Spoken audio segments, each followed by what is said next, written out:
So what's up mga kaboard?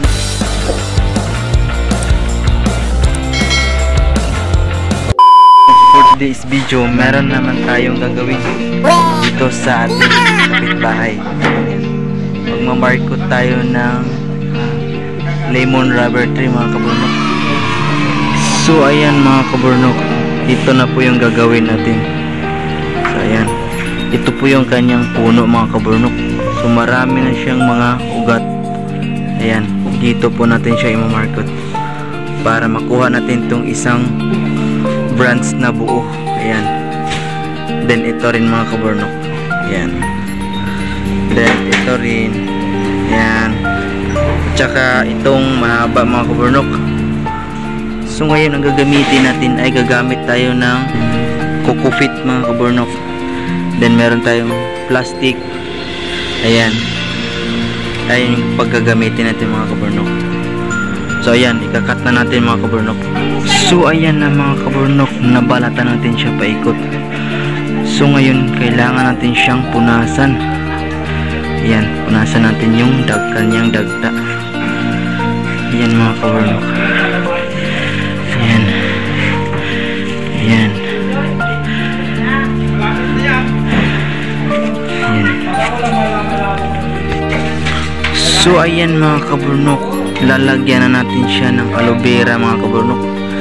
Ayan, ito po yung aloe vera ay pangpabilis po sa kanyang pag-ugat.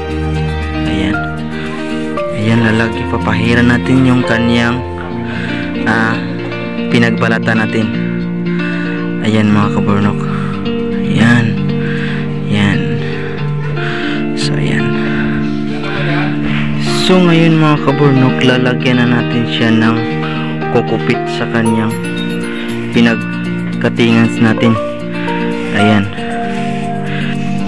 Ayan, dagdagan natin ng konti para sa kanyang pagmamarkot.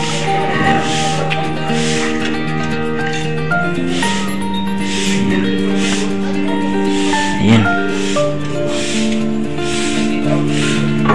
So ngayon lalagyan na natin siya ng plastic sa kanyang paikot. Ayan. So ayan na mga kaburnok, natapos na ng ating isang branch na pagmumarkot. Ayan mga kaburnok. Ayan. So lilipat na naman tayo dito sa kabilang branch. Ayan. So ayan, ito naman yung pangalawa nating branch. Ayan mga kaburnok. Pupunasan natin ulit ang kanyang pinagputulan. Ayan. Then lalagyan na naman natin siya ng aloe vera mga kaburnok. Ayan. Ayan. Yung aloe vera po mga kaburnok ay ito po yung pagpabilis ng kanyang pag-ugat.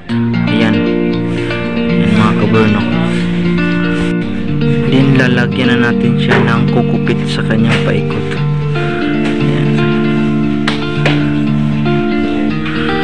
Mas maganda kasi mga kaburnok pag kukupit ilagay natin kasi nagmumoist po ang kanyang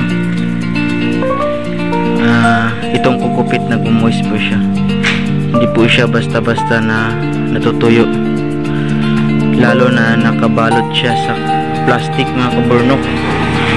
So mas lalong tatagal yung kanyang pagtuyo dahil naka-moist po yan. Yan. So lalagyan na natin siya ng plastic. So ayan mga kaburnok, ito na naman yung isunod natin. So ayan. Ayan, i-cutting na naman natin ito siya. Ito na po yung pangatlo. So ayan mga kaburnok, ito na po yung pangatlo natin. Ayan.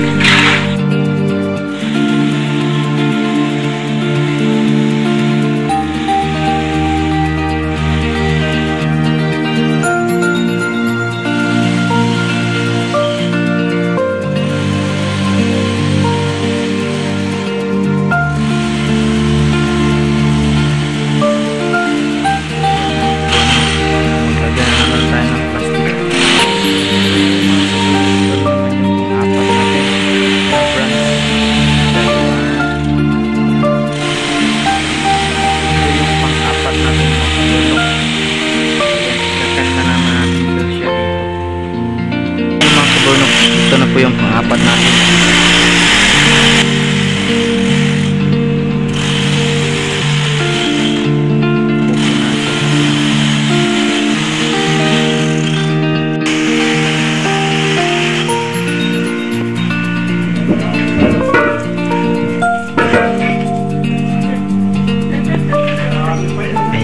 Maglalagay naman tayo ng plastic. So ayan mga kabunok, tapos na po ang kanyang pag-marikot. Ito yung apat. So ngayon mga kabunok, hintayin na lang natin yung 1 month sa kanyang pag-ICU mga kabunok, or sa kanyang pag-marikot.